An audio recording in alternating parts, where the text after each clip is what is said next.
Bismillahirrahmanirrahim. Ananda Kaisang Pangarep putra Bapak Haji Joko Widodo. Saya nikahkan Ananda dengan Erina Sofia Gudono. Salah satu yang beruntung pada pernikahan Kaisang Pangarep dan Erina Gudono adalah Raffi Ahmad dan Nagita Slavina.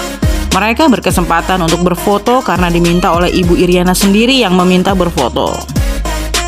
Terlihat saat Raffi dan Nagita selesai bersalaman, Ibu Iriana memanggil Raffi dan meminta untuk berfoto bersama. Foto bersama Raffi dan Nagita seolah tidak masuk dalam agenda, sehingga pas pampres yang berada di samping Jokowi tidak menghalangi tamu yang tepat berada di belakang Raffi dan Gigi.